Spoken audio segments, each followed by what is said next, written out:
But in the bullshit department, a businessman can't hold a candle to a clergyman.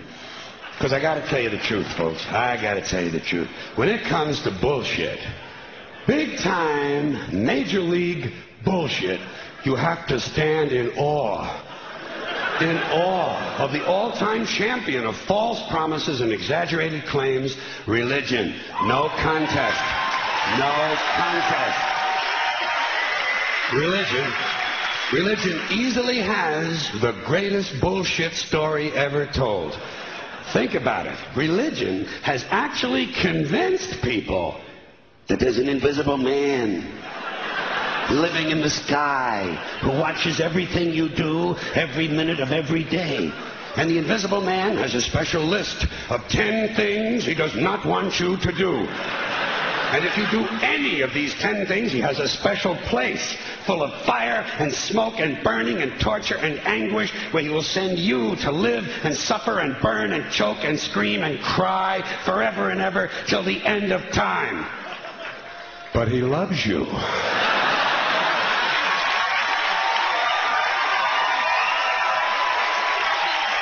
He loves you.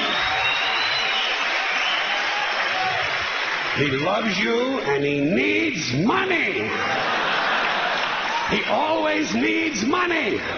He's all powerful, all perfect, all knowing, and all wise. Somehow, just can't handle money. Religion takes in billions of dollars. They pay no taxes, and they always need a little more. Now, you talk about a good bullshit story. Holy shit.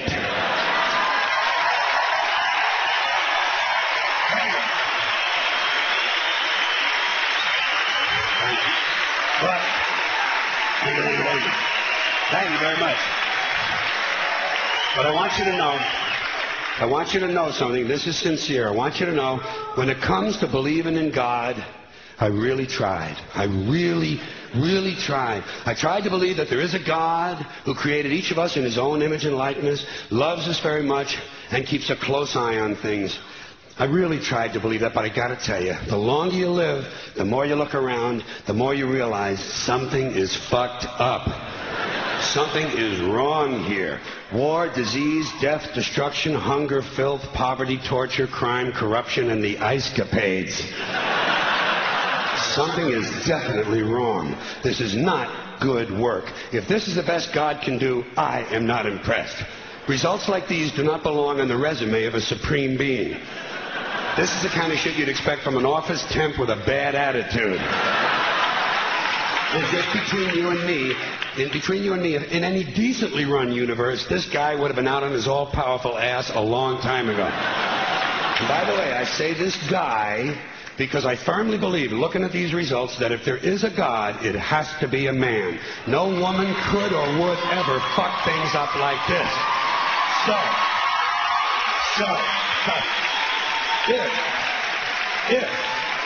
If there is a God, if there is, I think most reasonable people might agree that he's at least incompetent and maybe, just maybe, doesn't give a shit. Doesn't give a shit, which I admire in a person and which would explain a lot of these bad results. So rather than be just another mindless religious robot, mindlessly and aimlessly and blindly believing that all of this is in the hands of some spooky, incompetent father figure who doesn't give a shit, I decided to look around for something else to worship, something I could really count on. And immediately, I thought of the sun. Happened like that. Overnight, I became a sun worshiper. Well, not overnight. You can't see the sun at night.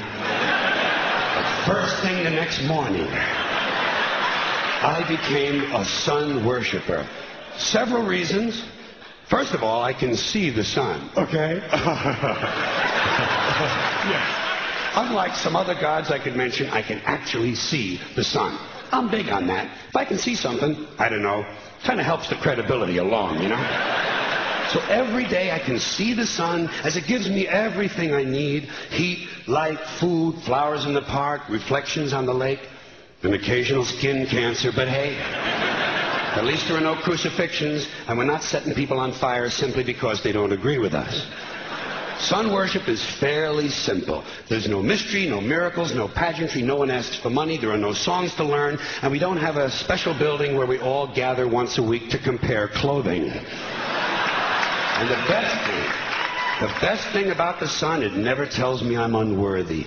Doesn't tell me I'm a bad person who needs to be saved. Hasn't said an unkind word. Treats me fine.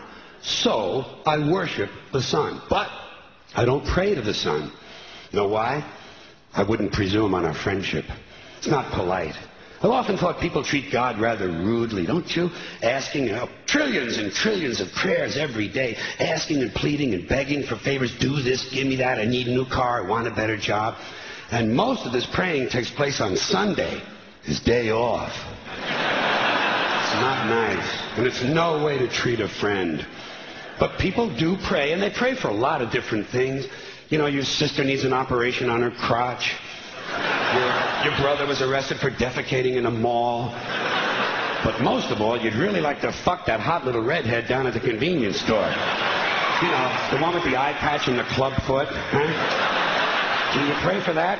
I think you'd have to. And I say, fine, pray for anything you want. Pray for anything. But what about the divine plan? Remember that? The divine plan. Long time ago, God made a divine plan. Gave it a lot of thought, decided it was a good plan, put it into practice. And for billions and billions of years, the divine plan has been doing just fine. Now you come along and pray for something. Well, suppose the thing you want isn't in God's divine plan. What do you want him to do? Change his plan? Just for you? Doesn't it seem a little arrogant? It's a divine plan. What's the use of being God if every rundown schmuck with a $2 prayer book can come along and fuck up your plan? And here's something else, another problem you might have. Suppose your prayers aren't answered. What do you say? Well, it's God's will. Thy will be done. Fine, but if it's God's will and he's going to do what he wants to anyway, why the fuck bother praying in the first place? Seems like a big waste of time to me. Couldn't you just skip the praying part and go right to his will? It's all very confusing. So to get around a lot of this, I decided to worship the sun. But, as I said, I don't pray to the sun. You know who I pray to? Joe Pesci. Joe Pesci. Joe Pesci. 2 reasons. First of all, I think he's a good actor, okay? To me, that counts. Second, he looks like a guy who can get things done. Joe Pesci doesn't fuck around. Doesn't fuck around. In fact, Joe Pesci came through on a couple of things that God was having trouble with. For years, I asked God to do something about my noisy neighbor with the barking dog. Joe Pesci straightened that cocksucker out with 1 visit. It's amazing what you can accomplish with a simple baseball bat. So I've been praying to Joe for about a year now. And I noticed something. I noticed that all the prayers I used to offer to God and all the prayers I now offer to Joe Pesci are being answered at about the same 50% rate. Half the time I get what I want, half the time I don't. Same as God, 50-50. Same as the 4-leaf clover and the horseshoe, the wishing well and the rabbit's foot. Same as the mojo man. Same as the voodoo lady who tells you your fortune by squeezing the goat's testicles. It's all the same, 50-50. So just pick your superstitions, sit back, make a wish, and enjoy yourself. And for those of you who look to the Bible for moral lessons and literary qualities, I might suggest a couple of other stories for you. You might want to look at The 3 Little Pigs. That's a good one. Has a nice, happy ending. I'm sure you'll like that.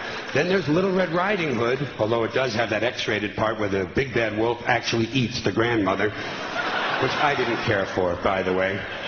And finally, I've often always drawn a great deal of moral comfort from Humpty Dumpty. The part I like the best, all the king's horses and all the king's men couldn't put Humpty Dumpty back together again. That's because there is no Humpty Dumpty and there is no God. None, not one, no God, never was. In fact, I'm gonna put it this way. If there is a God, may he strike this audience dead. See, nothing happened. Nothing happened. Everybody's okay. All right? Tell you what. I'll raise the stakes. I'll raise the stakes a little bit. If there is a God, may he strike me dead. See? Nothing happened. Oh, wait. Got a little cramp in my leg. And my balls hurt. Plus, I'm blind. I'm blind. Oh, now I'm okay again. Must have been Joe Pesci, huh? God bless Joe Pesci. Thank you all very much. Joe bless you. Thank you very much. I appreciate it.